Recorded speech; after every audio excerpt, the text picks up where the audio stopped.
If you're planning a trip to Chiang Mai and want the perfect 3-day itinerary full of temples, cute cafes, and hidden gems, this is it. I've been living in Thailand as a South American traveler, and after exploring this city, I built this itinerary so you can experience everything without wasting time or money. From majestic temples to hidden cafes, this video took me a lot of walking, tasting, and exploring, so you don't have to. Welcome back everyone, I'm Val, and in today's video I bring you the perfect itinerary for Chiang Mai. So let's get right to it.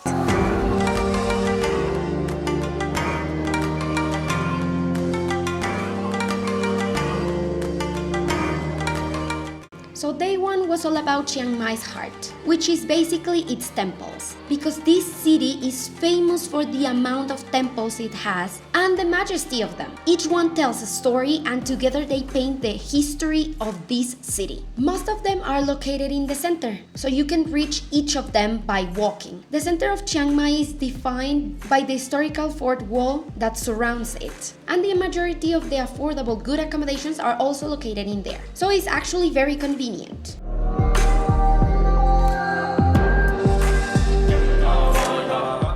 So story time, we basically went to the first temple here in the center and they told us it was closed because the king came to visit Chiang Mai and he was going to enter that temple in particular. So we couldn't get inside the temple, but we got to see the king and queen of Thailand, which is good.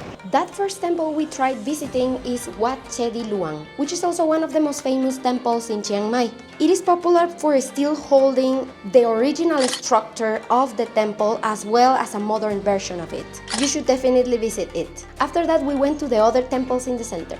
I started visiting Wat Pan Tao. This one is one of the few wooden temples still standing, and it is one of the peaceful ones compared to the busier ones. If you don't know or if you don't remember, Thai temples have a dress code, not only for locals but only for foreigners. The dress code is basically that everybody that visits the temple needs to cover up to their shoulders and knees. So no shorts, no tank tops, none of that. Remember that you're in a foreign country, so let's respect the culture. After that, we walked to Wat Chiang Man, which is the oldest temple in Chiang Mai. It was built in the year 1296 by King Mengrai of Lana Kingdom. The site contains 3 kings' monuments in front of the Arts and Cultural Center that commemorates the 3 founding fathers of Chiang Mai. It is also one of the most popular temples, and there is a reason behind that. The temple site is very majestic and beautiful, not to mention photogenic. The temple also has elephants carved into its base, a detail you'll miss if you don't look closely. After that, you can visit Wat Lok Moli, which is only a 14 minutes walk from Wat Chiang Man. It is also one of the oldest temples in Chiang Mai and is around 400 meters west to the Chiang Puak city gate. It is not known when the temple was built, but some says that it dates around the 14th century. After that, we crossed the wall and went to Wan Pon Soi,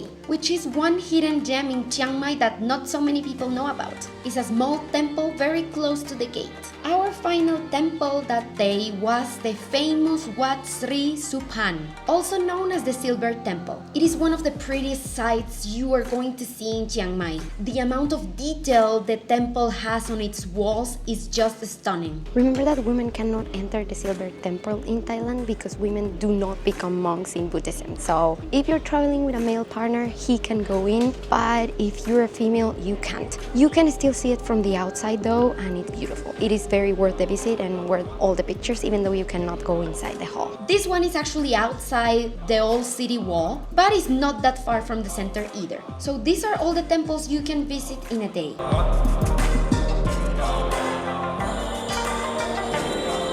And now, after a long day of walking around the temples in the center of Chiang Mai, we are going to drink some coffee or maybe some cocktails. Depends on the mood. Remember that Chiang Mai is famous for all its cafes apart from the temple, so you have plenty of options to choose from. For that day, I would recommend you visit either Mars Café or Bear Hug Café. The first of them is popular for their space theme interior and the famous wall that resembles the soil in Mars. Well, what we think the soil in Mars looks like. The cafe offers different variety of snacks, cocktails, and coffees. And Bear Hug Cafe is famous for its bear foam cappuccino, which are really cute and perfect for a cozy afternoon. It also offers a variety of foods and desserts.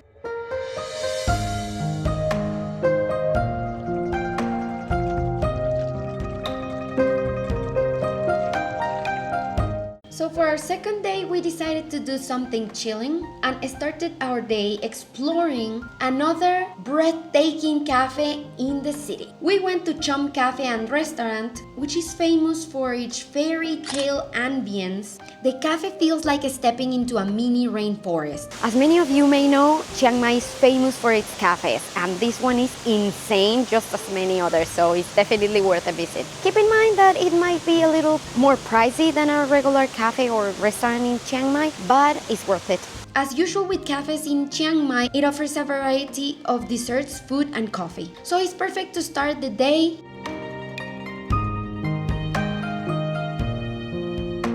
Later that afternoon, we went to Wat Pra Tat Doi Kam, which is another hidden gem in this city. You will see that this temple is a bit outside of the city, but the view from the top is totally worth it. The best part about this place is that you will see more locals than foreigners, which is a great advantage when you visit some Thai places. Not that other temples are not just equally beautiful, but it's a great advantage of this one. Keep in mind that transportation from there might be a little hard, so I would recommend you make a deal with your Grab driver if you're not renting a car or a motorcycle in Thailand and tell them to wait for you and just take you back to Chiang Mai. Grab drivers are used to this kind of deal and they will charge you the same they charge you for the ongoing trip and maybe a little bit extra for the wait. If you visit around sunset, you'll see Chiang Mai glow golden from above, thanks to the beautiful view you can get from the top of the mountain. Then after going back to the city, you can choose to end your night maybe at a bar. Another thing you must do is that you must find a local restaurant to eat khao soi, which is the local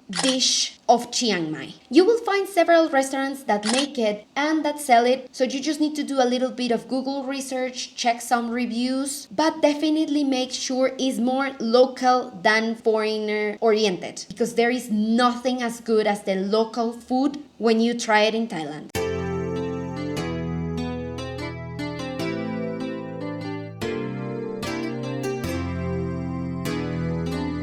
Finally, for our third day, we decided to take a tour to Doi Inthanon National Park. It is also located outside of Chiang Mai, south of the city, and it is known as the roof of Thailand. You can find tours to the park in the center of the city in many of the travel agencies that are around. All of them are very trustworthy. Just check the prices and go with the one that is more convenient for you. My suggestion is you actually take it in a tour, since you will be able to visit more places than if you drove yourself to the park to explore it. The national park is huge, so it has a lot of things to visit to be able to explore it in just a day. But we visited some nice spots. It's the highest mountain in the country as well, and spending a day here feels like visiting another world. So our first stop is the Wachiratan waterfall, which is 18 meters high and is impressive. If you're doing the entire tour, I would recommend you make a stop here. If you're not doing the tour, I would recommend you still make a stop here because it's beautiful.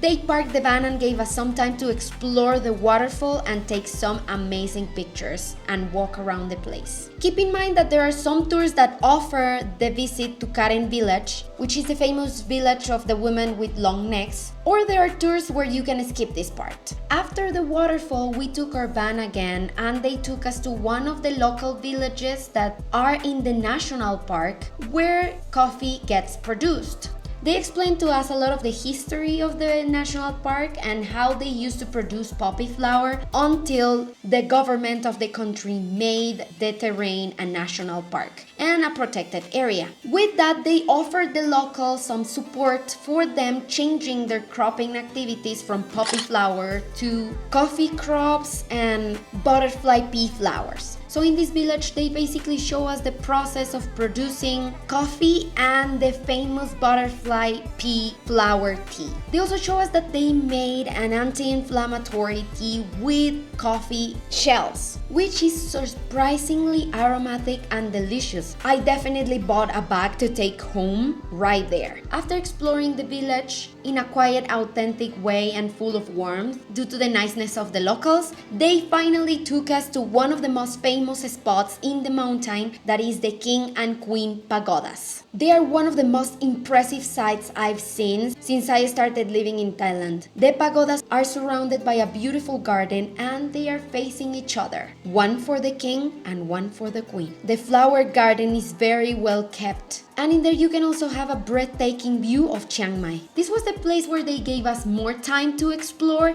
and actually at the bottom of the pagodas there is a restaurant in case you're hungry. After that they finally took us for a walk in the peak of the mountain, where they took us to the one that is labeled as the highest spot in Thailand. They literally have a banner that labels it as such. They also say that if you're able to stand a coin in the highest spot of Thailand, you can ask for a wish and that wish will come true. I don't know, maybe give it a shot. Make sure to take pictures of the banner as well because it's definitely worth it. And finally, to end the tour, they took us back to the center of the city, and that's how we ended our third day. Chiang Mai truly has it all: history, nature, and cozy corners you'll never forget. It is one of the cities that foreigners like the most when they visit Thailand because it is very modern, offers a lot of things, but it doesn't have the chaos of Bangkok. So whether you're here for a few days or a few weeks, this itinerary has something for every traveler. Leave me a comment if this itinerary helped you plan your trip, or if you have ever been to Chiang Mai.